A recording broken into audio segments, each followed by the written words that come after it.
Okay. 5-year-old John presented with abdominal distension. Do general physical examination and the 5 years old. Okay. Okay. So good morning. This is Dr. Noor, one of the children's doctor in this hospital. After greeting John and his parents and taking permission, I'll start examining John. I will build rapport with him to know whether he's well communicating or not, and also well looking, not in distress. Yeah, he is well looking and not in respiratory distress. Well communicating. Yeah. Okay, now I want to check his weight, height, and head circumference and plot on the appropriate growth chart for age and sex. All are on 25th centile. 25th centile. Okay, I want to look for any unusual features in his face from the universal cue. I don't see anything. I see some frontal bossing, but I'm not sure. Any unusual features in the face? He have periorbital puffiness. Periorbital puffiness. Okay, then I see in the devices, I see a cannula in his left hand, but I also want to see if he has any central line and anything in the surroundings he has brought. No. No. Okay, now I will start examining his I want to ask him if he's able to walk Yeah, he can walk. normally. Yeah. I want to observe him from the front, from the side, and from the back. I see that he has an emaciated limbs. There is muscle wasting in his hands, and abdomen is distended from the universal cue. But also I want to observe him from the side and the back. Only abdominal distension, other is nothing. Okay, then I will see his hands for pallor, jaundice, cyanosis, clubbing, any palmar erythema, and flapping tremors. He has pale leukonychia. Okay, leukonychia. Anything else? No. Jaundice, pallor? No. No. Pallor and leukonychia. Okay, pallor and leukonychia. I want to check his pulse and blood pressure. Okay. Pulse is 90 per minute and BP is 130/70. Okay, I would like to look into his axilla to see if he has any lymph nodes in the axilla. No. I want to see his face. I see the periorbital puffiness. I want to see eyes for pallor and jaundice, and also mouth for any ulcerations, high arched palate. No, there is nothing. Oral cavity is normal. Eye has no jaundice. No. No jaundice. Okay. Then chest, I would like to look for any central line, gynecomastia and spider nevi. No, normal. Okay, and also I want to see if there is any deformities in the chest, any scars in the chest. No, normal, just normal. I would like to auscultate 4 areas of the heart and also breath sounds. There are decreased breath sounds bilaterally on the both side, on the back. Decreased breath sounds. Decreased breath sound, decreased. Decreased bilaterally. So bilaterally. Crepitations or anything? No. No crepitations. So I would like to percuss the area where I hear the breath sounds to hear if there is any dullness there. Yeah, there is dullness. Okay, dullness. I will ask to tell him 99, 99 to see if it is increased. Decreased. Decreased. Okay. Now I will check his abdomen. I can see there is obvious distension in his abdomen and umbilicus is everted. I don't see any distended veins and any scars in the abdomen. Any scars? No, nothing. Okay, now I will inspect the abdomen from the foot end and the side. I want to do the superficial palpation for any tenderness and deep palpation for any masses. No tenderness. Okay, deep palpation, I would like to go upwards from right iliac fossa to look for the liver. Not palpable. Not palpable. Then I will go from right iliac fossa towards the left to palpate the spleen. How you palpate? What's the technique in abdominal distension? I will go a bit deep for the palpation of the spleen. Okay. No spleen, no liver. No spleen, no liver. Okay, then I will go for the renal masses to palpate for the ballotability of the kidneys. Not palpable. Okay, then I will look in the all quadrants of the abdomen if there is any mass palpable. No. Then I will do the shifting. The abdomen looks dull, distended for me, so I'll go for fluid thrill first. Any fluid It's thrill? positive. Positive. Okay, then I will go for shifting dullness. It's positive. Okay, positive. Then I will look into the back if there is any scars in the kidneys. No. Scars of the kidney. And what about the sacral edema? Present. Pedal edema? Present. Present. Okay, quickly I would like to look. I will take the permission from the mother and look into the genitalia if there is any scrotal swelling as well. Yeah. And Yeah. in order to finish, I have time finish. Okay, in order to complete my examination, I would like to take detailed history, vital signs, and also I want to do the complete respiratory examination, cardiovascular examination in this child, as well as look for the hernial orifices, lymph nodes, genitalia, perrectal and perianal examination as well. Okay. Okay. So In heart, what you want to see? maybe some pericarditis or something I want to rule out. How can you rule out by auscultation pericarditis? Not, I mean pericardial effusion. Yeah. Okay. Next, how you can manage this? What could be your differential diagnosis? First, I will present the case. Today, I examined John, a 5 years old child, presented with abdominal distension.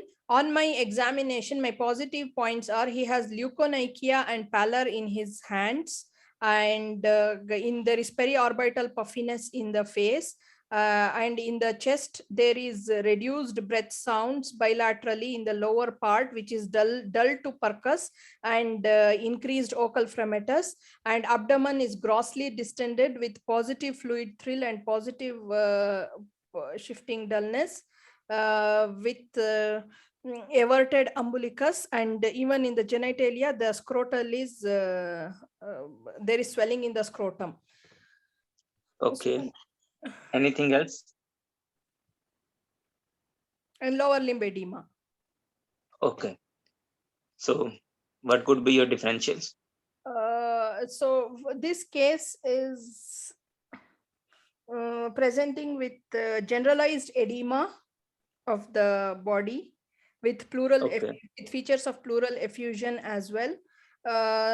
So it can be due to a nephrotic syndrome. Can be a case of nephrotic syndrome, can be a case of renal failure, acute renal failure or chronic renal failure. And also can be a case of protein losing enteropathy. Okay. And also a chronic liver disease, less likely because I don't see clubbing and I don't see jaundice in this patient. So nephrotic syndrome, chronic renal disease, chronic liver disease, protein losing enteropathy are my differentials. Okay. So how can you manage this child? Yes, for the management, since this child has generalized edema and there may be compromise in his breath sounds, so I will do the airway breathing circulation, check the vital signs, and stabilize the child. If he has any, I will check the capillary refill time as well. If there is hypotension and dehydration, I will consider IV rehydration with the 10 ml per kg fluids involving my consultant. and I will send the blood labs in the form of CBC, liver function tests, renal function tests. Particularly, I want to check for albumin. If there is reduced albumin, I want to consider giving albumin infusion in this child with the help of intensivist, admitting him in the PICU, monitoring him. Okay. Then I want to involve the multidisciplinary team management here, depending upon the cause. If it is chronic renal failure or nephrotic syndrome, I want to involve the nephrologist, my consultant pediatrician, and also dietitian for their diet, and pediatric intensivist. So I have more questions. Okay, how can you proceed such children? As I told you, they need. I need to check if he's not unstable at the moment. So after stabilizing the child, I will involve my consultant, and he may need an admission in PICU. And I want to monitor his urine, weight, input and output charts has to be monitored. Strict fluid balance has to be done, so that the fluid overload should not happen when we are giving the fluids. So observation and monitoring is very important in these children.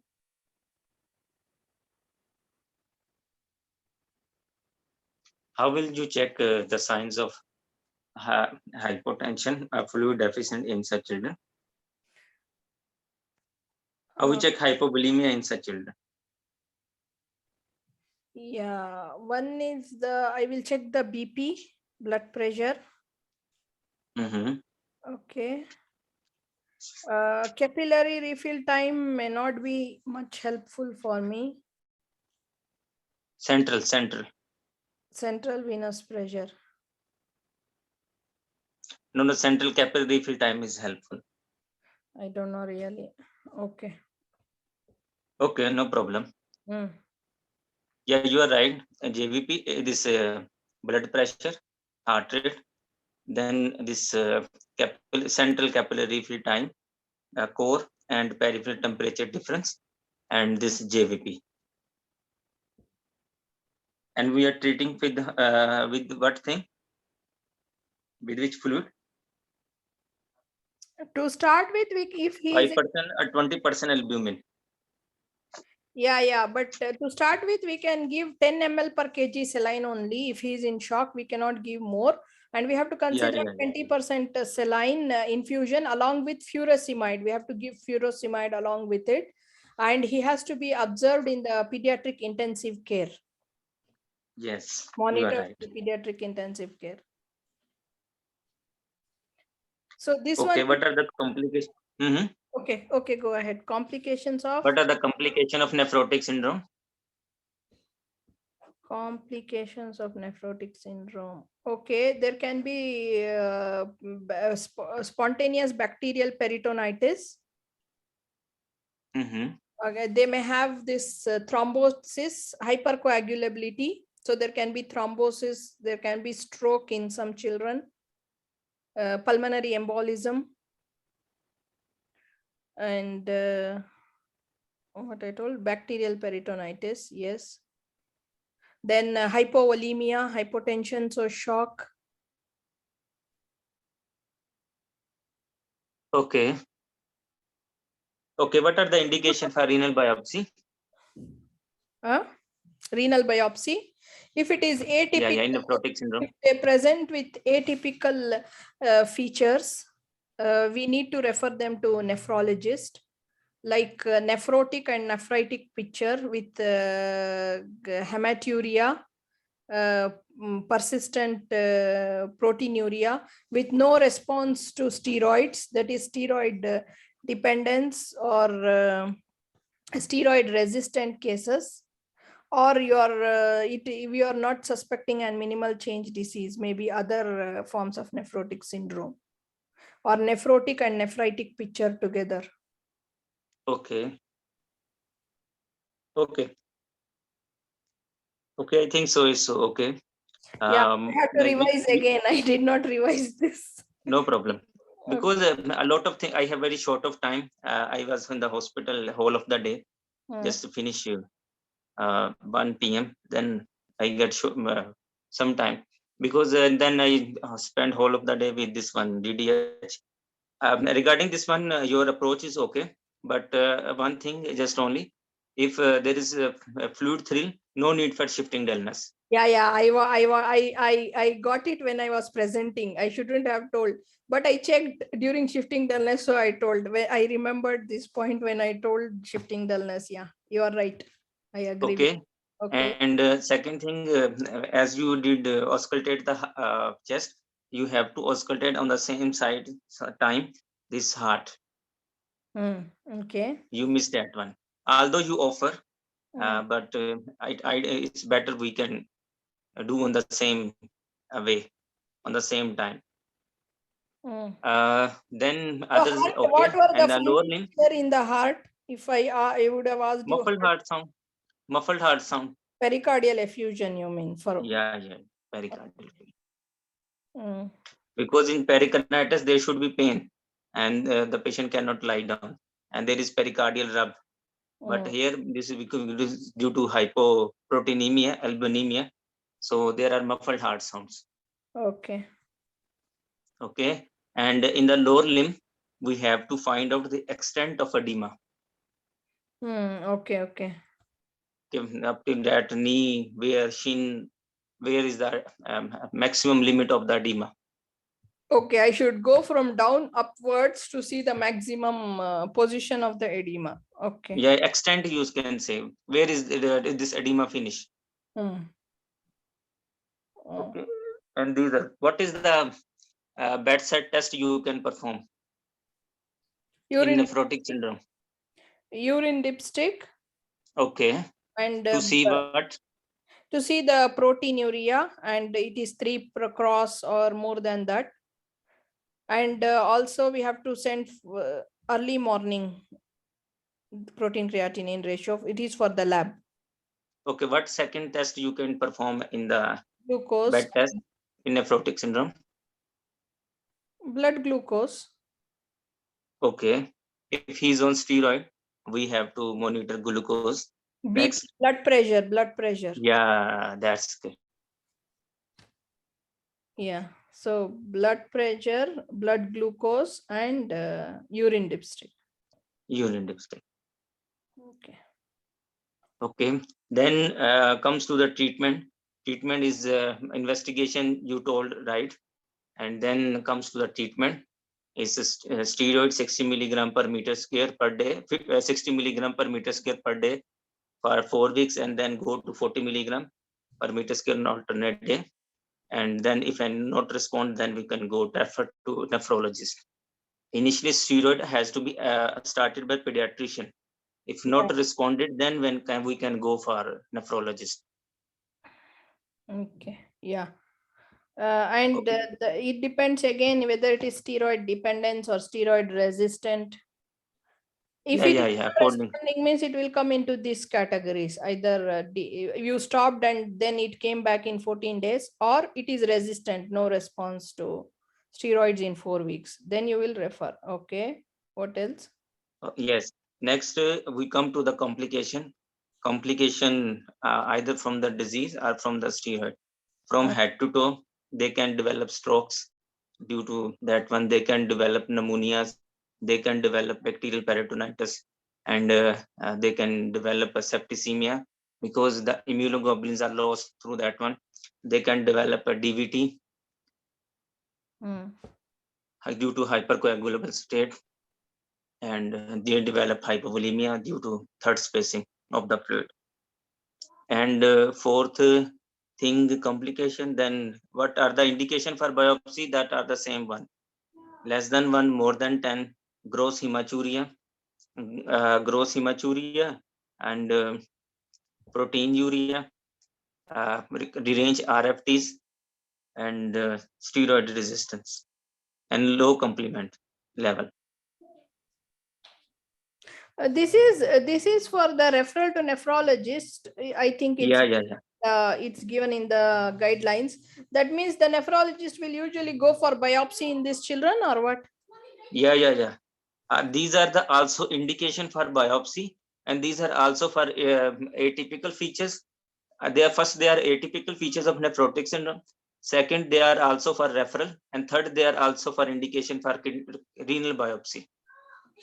Okay, so age less than 1 and 10, low complement levels. Nephrotic and nephritic mixed picture also they show. Yeah. Gross Growth hematuria. and steroid resistance. Yeah. The hypertension that is not responding. Okay. We have started steroid, but the hypertension is not responding, and renal impairment. Yeah, renal impairment. And in Mrcpch, there's only one question more, that what are the histological subtypes of nephrotic syndrome? So as you know, minimal change 75%, then focal segmental, then mesengiocapillary, then membranous, and congenital nephrotic syndrome, who present with just 6 months. Congenital nephrotic syndrome present less than 6 months. Yeah, in the first 6 months of life. Yeah, they are called congenital. Recently, I saw one patient with congenital nephrotic syndrome, 2 months old. Okay. Yes, good case, alhamdulillah. Because today also come nephrotic syndrome, and yesterday also came nephrotic syndrome. So 2 days, same case. Yeah. So I will, inshallah, I just get time tomorrow. Inshallah, we'll see more about this nephrotic syndrome. Inshallah, no problem. I will just go through the guidelines today again. Whatever I remembered, I told you from the guidelines, because today definitely I did not revise. I'm not revising. I'm just doing like that because to know how much I can remember and answer. Like yesterday, after we, let me just pause. So this is 6 years old girl Anna who presented with limping. See the video, describe your findings and give your history and management. Okay. I have seen a video showing Anna, 6-year-old girl who presented with the limping. She's in hospital setting, having of normal build, seems to be normal build and height, but I would like to plot on some child charts. And there is no dysmorphism and no respiratory distress. She has nothing in the surrounding. And in the gait, in the universal cue, there is a hypertrophy of the calf muscle predominantly showing in the both limbs, both lower limb. In history, I want to ask about the onset, duration, aggravating factor, any relieving factor, family history, especially in the maternal side of such symptoms, and any history of trauma, any history of how can she do combing, buttoning, eating, and drinking, and how is learning any evidence of learning disabilities in what you want to ask? If there is obvious limb length discrepancy in this child, what history you want to ask? Any history of trauma, any history of joint infection. Okay, what else? And any history of drug intake like steroids causing avascular necrosis. Okay. If in perinatal, prenatal, what histories you want to ask? I want to ask about the family history. Okay. First baby, and then breech presentation, oligohydramnios, and okay,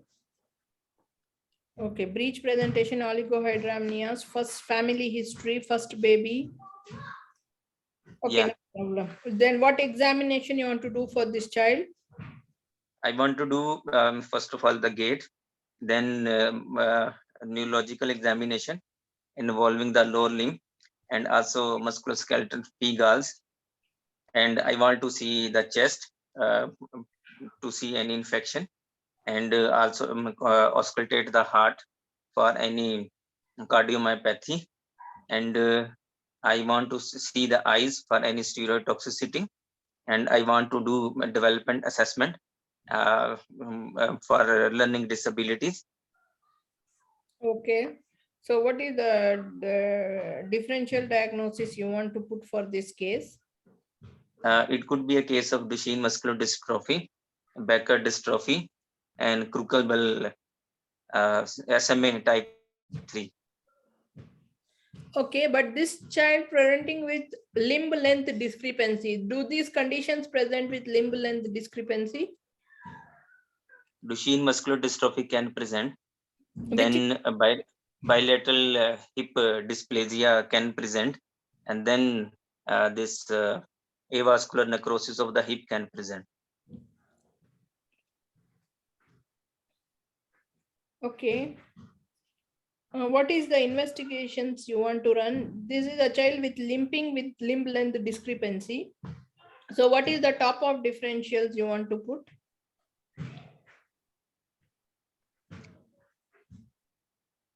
Okay, no problem. Then No, actually, I was confused. You want to ask me about the leg length discrepancy with the limping gait, or you want to ask me about this universal cue?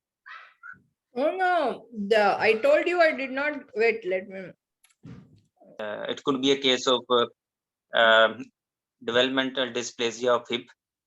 Second could be a case of Duchenne muscular dystrophy, and third could be any myopathy, which could be Duchenne muscular dystrophy, and third it could be a case of avascular necrosis of the femoral head of the right side. Perthes disease. Okay. So give me your investigations. What investigations you want to run in this child? I want to do chest X-ray. Then I want to do chest X-ray. Okay. Then I want to do MRI. Okay. And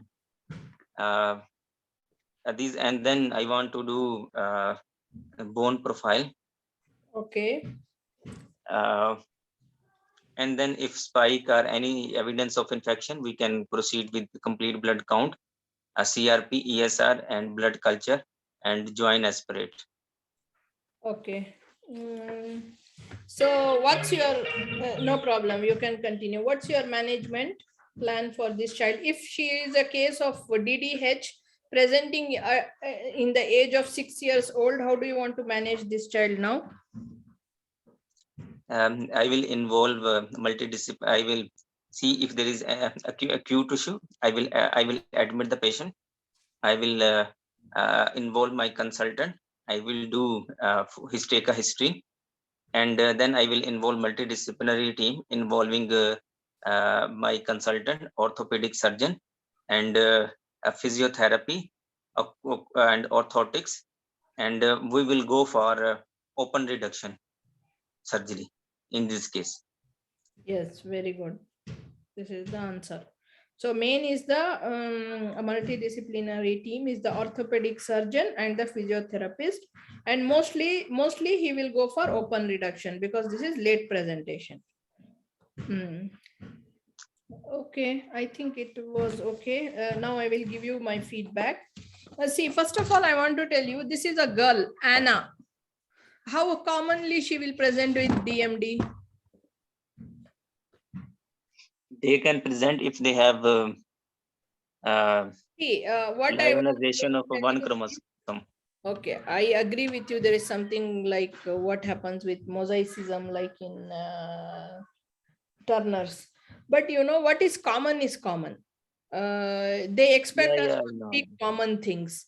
Now this is a girl, and this is a girl, and you are telling Duchenne's muscular dystrophy as the top of your differentials. I don't think he will accept it. As a rare case, I agree with you, no problem. But as a common case, no. So what I'm telling you is now the topic of the video was limping, and clear clue is given to you in the video. She is well looking. She is not in pain. Okay, this is one thing. She's well looking, not in pain. She's walking fast, but there is a clear limp. And on examination, there is limb length discrepancy. Usually in the exam, they were showing a video like when she's walking fast. She's walking fast means if she's in antalgic pain, usually she will not walk fast, right? If they are in pain, usually they will not walk fast. So this was who is this? The candidate could not describe whether it's Trendelenburg or antalgic, but she expected that this is not antalgic. The reason is she's walking fast. Okay, and there is a limp. Other thing is when she was put on the bed, they were seeing clear limb length discrepancy in the child. Okay, clear. One leg was longer and one leg was shorter. Since I did not get the video, I was showing you in the universal cue that one leg she's standing straight, the other leg she's standing bent. That means there is some limb length discrepancy here. So your neuromuscular disorders is one of the differentials. I do agree with you. Neuromuscular disorders is one of the differentials in DDH, for DDH also. Okay, but here I don't think you should put DMNT as your top of the differential. It was developmental dysplasia of hip.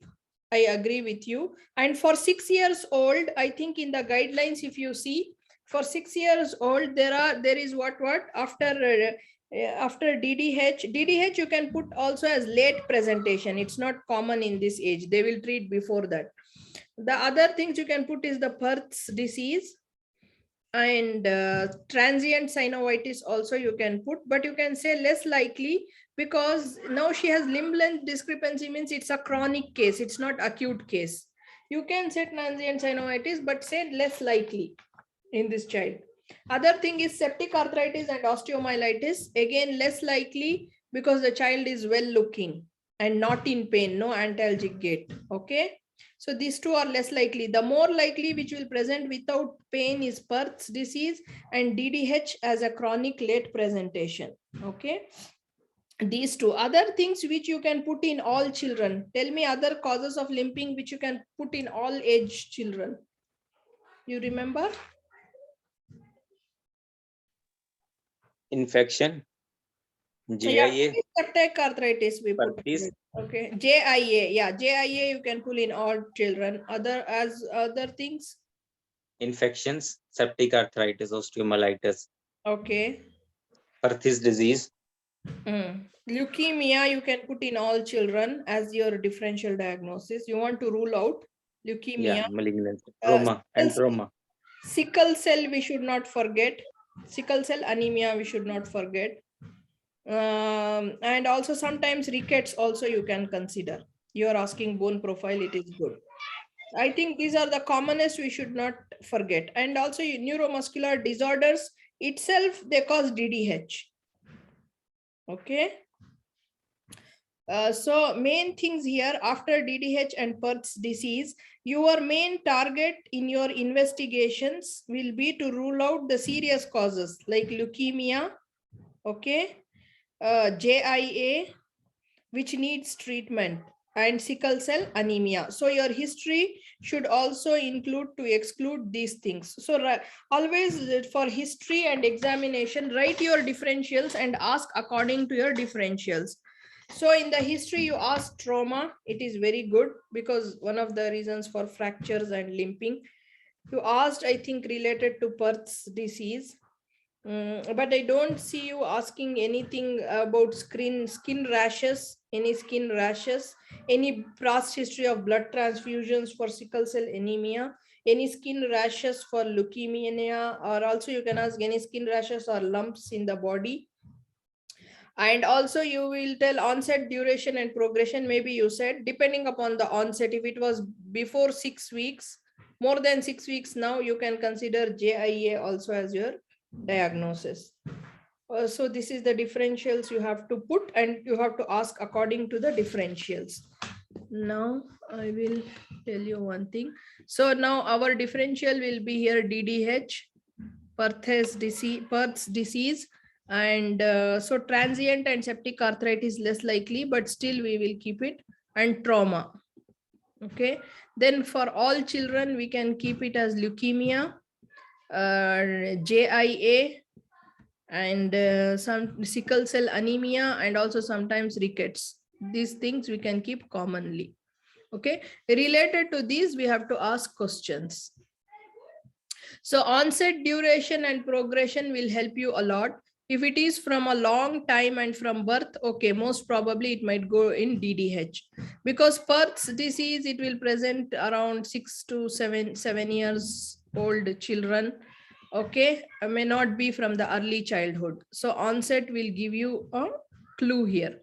And as I said, transient synovitis will also be after recent infection. Septic arthritis child will be unwell and recent. Trauma, all these will come in recent. So the main history here will be whether the onset will be is from the early childhood or it is recent.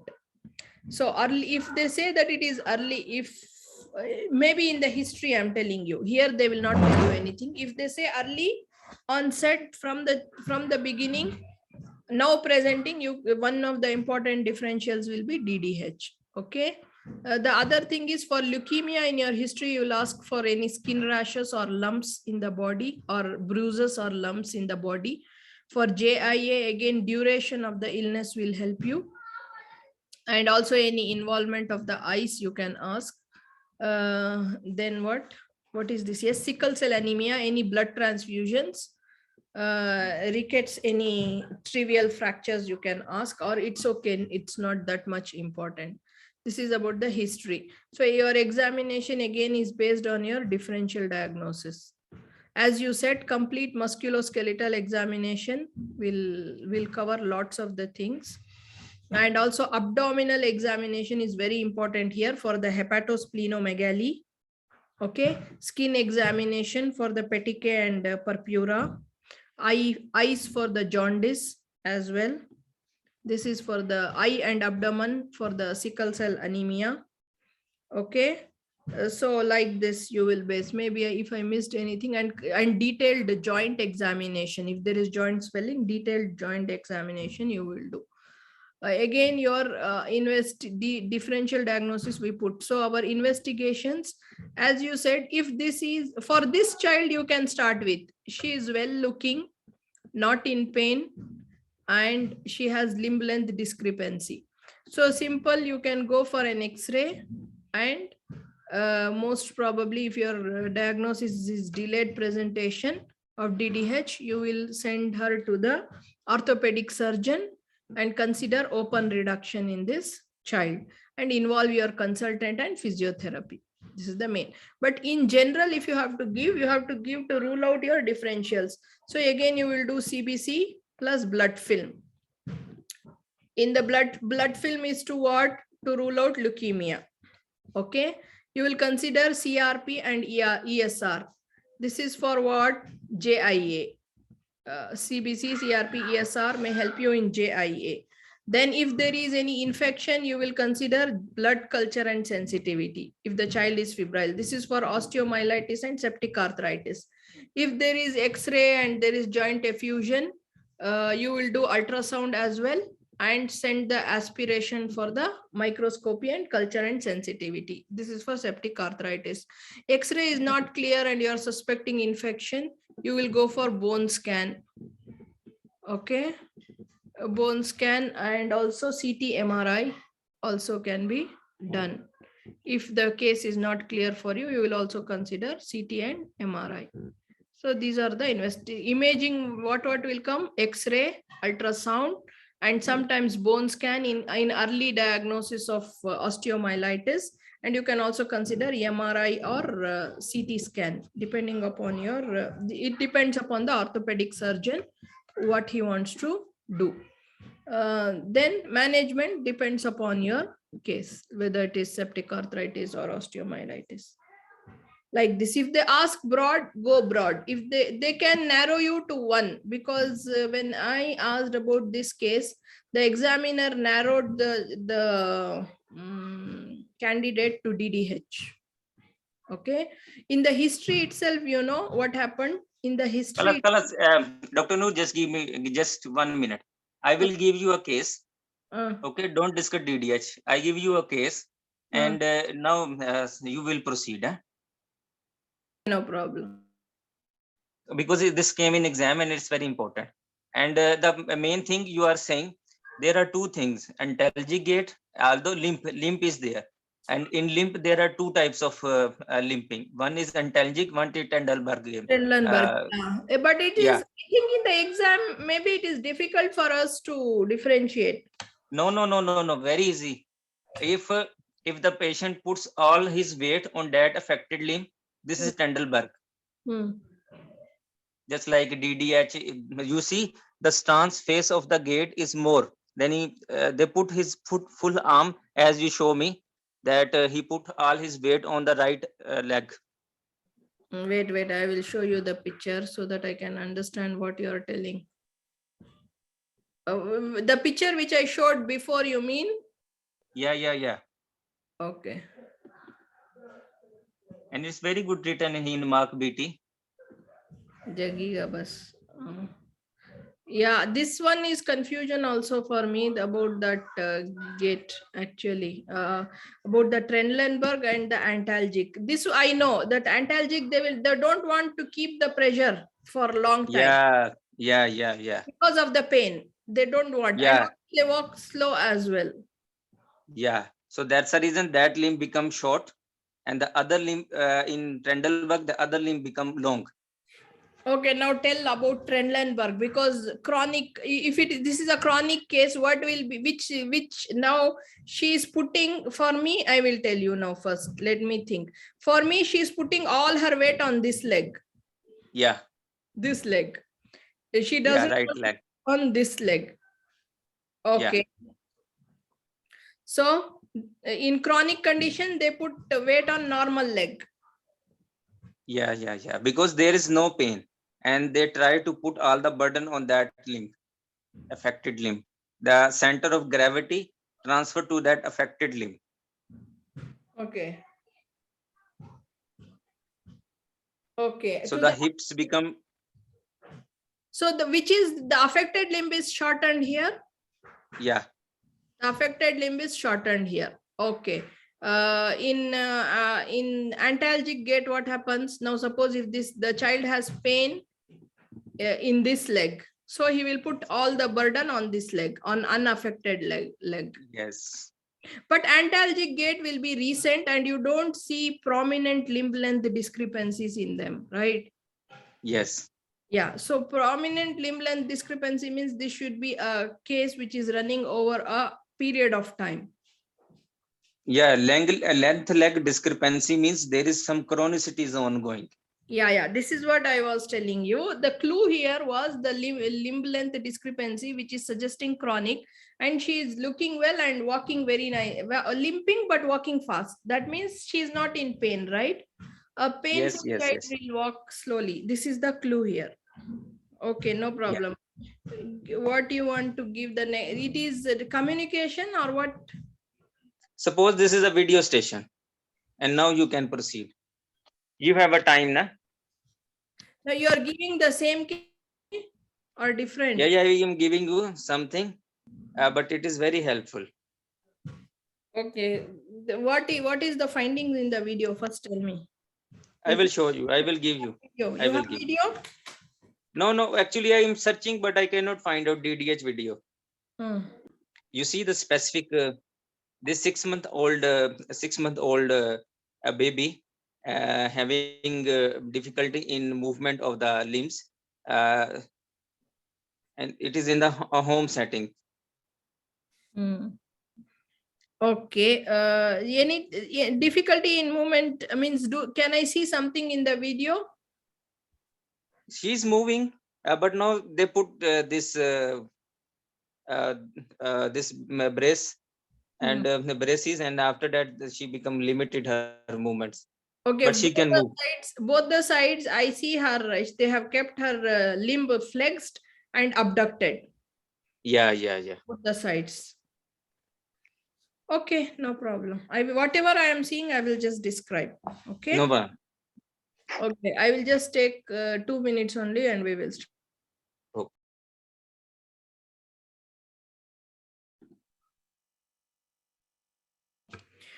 Okay, I can see a 6-month-old child, Anna, in the home setting, smiling with no unusual features in the face. I can see she is on a brace, which looks to keep her legs, both the lower limbs are flexed at hip and abducted position at hip. She's having a brace in this way. This is what I'm seeing in the picture. Next, in the history in this child, I want to ask like onset, duration and progression. If she has any problem in the hip, I will ask the parents, and also onset, duration, progression of this condition, and I will take history of any problem in her limbs from the parents, and any family history of similar condition in the first degree relatives I will ask. I will ask for any prenatal and perinatal problems, mainly in the form of prematurity, oligohydramnias, and also any breech presentation and birth weight, and any antenatal scans done suggesting of neuromuscular disorders and any food deformities. All these I will check. And for the acute conditions, I want to ask if she has any recent fever, any recent fever, and also I want to rule out any anytime the child fell down, like non-accidental injuries. I want to suspect and rule out in this child. Then in examination, I want to do the head to toe examination to rule out if she has no swelling in the head, any fractures in other limbs, like for non-accidental injury. And also I want to do the hip examination, both the hip examination and any foot deformities I want to check, and also any CNS examination of the child I want to do. In the differential diagnosis, I want to keep this child as developmental dysplasia of hip. And maybe I also, if the child is unwell and fever, I can consider septic arthritis and non-accidental injury. These three. And also I want to rule out any leukemias or in this child. Then investigations, I want to do X-ray. I want to consider X-ray of the hip, and also I want to do the MRI if needed under the consultation of orthopedician. Then for I want to go for CBC and blood film to rule out any acute causes like leukemia. And I want to do CRP, ESR and blood cultures if I suspect septic arthritis. And also if there is septic arthritis, I can consider joint aspiration under the referring to orthopedician and in radiology intensivist, interventional radiologist, sorry. Okay. So management here is the multidisciplinary team management involving my consultant and the orthopedic surgeon. Mainly, I will refer to them. They may consider braces in this child and they may follow up over a period of time. If not improved, they might consider closed reduction. So it depends, and physiotherapy plays a very important role here. And depending upon the cause, if it is septic arthritis, I can also involve the infectious disease. And if it is non-occidental injury, social worker can be involved. Suppose he's a child of 6 months. What investigation of choice you can do?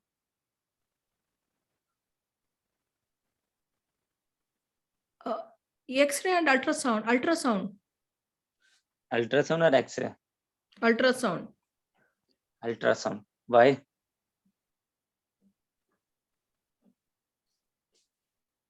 Because there is no bone center of ossification, and there is soft tissue. Initially, there is soft tissue. Soft tissue, yeah. So cartilage. that's the reason.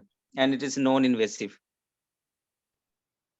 Non-invasive and radiation is radiation risk is not there. There is soft Below tissue 6 initially. months, below 6 months is ultrasound, no? Above 6 months X-ray, I think. No, there is a soft tissue around this joint, but with the Mm-hmm. passage of time, that soft tissue becomes solid. So that's the reason they are using ultrasound in the first 6 months, and later Yeah. when the soft tissue X-ray has after become 6 solid, months. we use X-ray. X-ray, yeah. That's what I read from guidelines. Below 6 months is ultrasound, above 6 months is X-ray. How frequently we are performing if we suspect someone is having DDH, but initially we cannot label it. So how frequently we are monitoring by ultrasound? I think 6 weeks, every 6 weeks, 6 to 8 weeks. Right? 6 to 8 weeks. Okay. 0, 1, 6. Any 0 means within 24 hours, 6 weeks. Okay. And 6 to 9 months. Okay. Okay. And then what are the predisposing factors for DDH? Some of them you have mentioned and some are remaining. The predisposing factors, first is the family history. We should always ask family history in first degree relative. Prematurity, breech presentation, birth weight also more than 5 kg or means big baby. Then multiple pregnancies, any neuromuscular disorders in the during the pregnancy. Maybe they can also have polyhydramnias, and any food deformities like talipes equinovarus. Actually, we will say, as you are right, family history first. Second is female. Third is pregnancy only. No, it is removed. The firstborn female is removed now. It is not. No. It is. I am reading from patient info. It's written there. I don't know, the new guidelines they have removed in the neonatal guidelines 2019 to 21. That is not there. I will share you that paper. It's written there. Female and family. Then swaddling. In some cultures, they are doing swaddling. What is they wrap the baby very firmly. I means wrapping too much, like the baby will not move the legs continuous. Yeah. You have seen some Yemeni and some they wrap it and tie it. Okay. So this is called swaddling, swaddle or swaddling. So this is also one of the predisposing factors. Then a breech, oligohydramnios. Oligohydramnios can cause, not poly. And, no, I said because neuromuscular disorders. It is written in the neuromuscular neuromuscular disorder also. disorders. Any myopathy and neuropathy can also present that. No, neuromuscular disorders, what they will present in the prenatal period? They will have polyhydramnias, right? Okay. Yeah, because they cannot swallow. Yeah, that is why I was telling. But I will not mention. I will mention as neuromuscular disorders, not to confuse. Yeah. Okay. After investigation, but how? Suppose he's a 6-month-old baby. How you can manage that child? Yeah, I told I will refer to orthopedics, and there will be pelvic braces, harness. We call it as pelvic harness. Keeping the position in the hip flexed and slightly abducted. Okay, if he is 1 year old, then what we are going? Up to 18 months, I think we can consider closed reduction. Beyond 18 months, hip spica. Huh? Hip spica. Okay. This is also a plaster. Maybe you have seen a lot of patients.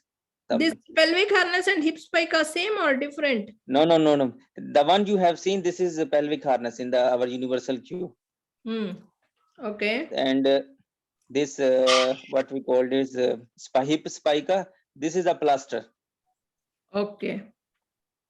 It's the same like that one, but they put plaster and fix it. Okay. And third is after 18 months, this is also this, you as you have told, open reduction surgery. Okay. What are the prognostic factor in DDH? Prognostic, the early we detect and treat, good prognosis. Yeah, before walking. Yeah. But otherwise, if the child is presenting late, I think 18 months to 2 years, later than that, they will directly go for open reduction. This is what I know. But I will just... Yes. There is And some... what's the complication they can develop?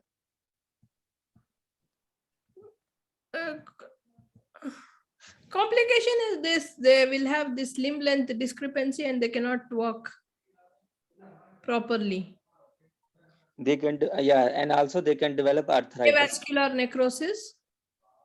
Yeah, avascular necrosis, arthritis. And clinically, how can we check? Sorry, I forgot. How can we check this is DDH? What are the test name?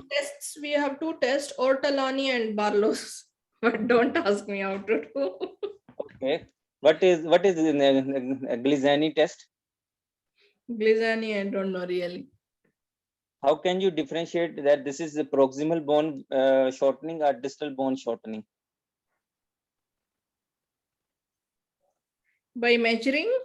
I am by comparing. By comparing. Okay. By comparing. Just like both hands, we can by putting both hands on the side of the hip, and we can see the knee. How the knees are look like. The position of the knee compared to the other position of the knee compared to the other. It will also tell us. This is called Glisani test. And other thing in the examination, sorry, I forgot in examination. There is one is Glisani, and second is what we called, there is loss of folds, inguinal folds, and one fold more. I forgot the name exactly. No, we will put the child in ventral suspension or something, right? No. Suppose he is just like in the universal queue, he is sitting as you are showing in the same position, and we see the creases. There is loss of inguinal creases and this hip creases. Creases, as you have seen. That side, on the side affected. Yeah. Loss of creases there. I read this somewhere, but I forgot really. And the other one is comparing Glisani test. That means when we compare both the knees, we find the affected limbs will be short because it's displaced down. Okay. The Ortolani and Barlow we are performing on the neonates mostly. Yeah, in the guidelines, I don't know, did you read neonatal guidelines today or no? No, I the patient info and only. No, in the neonatal guidelines, he has said that screening for DDH is a part of newborn and infant physical examination. NIPE it is. You will neonate as well as for the infant. You have to keep screening them. Okay.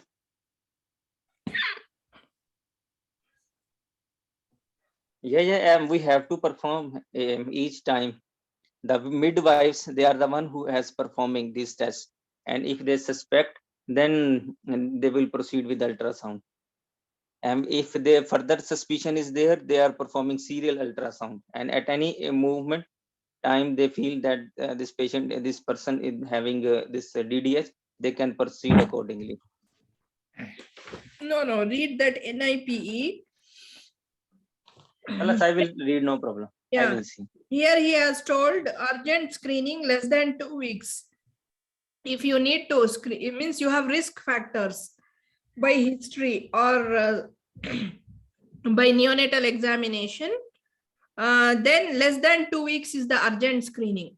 If there is no risk factor, routine screening will be 6 to 8 weeks. Okay. This is from the neonatal and infants in physical examination screening for DDH. Okay, and local criteria for there is criteria for non-urgent referral and urgent referral also. Okay. Okay, there I is, will see. just read through it, you will get added. So I will also go through Mrcpch now. Huh? Mrcpch has given nicely. No, Mark did not give DDH. But this Atlantic gate and Antalya gate and this Tendelberg gate, it is given good there. But DDA, he doesn't, there is only scenario in there. The mother was asking why you become delay and everything. You know, there was a, you mean communication scenario? yeah, only communication scenario is there in Mark. Okay, you do one thing. I will just go through those things. Just send me the page numbers later. Huh? For No me, problem. I will also send you the neonatal guidelines. Go through it. He has given very nice. No, I have printed it. No, I will see. Okay. So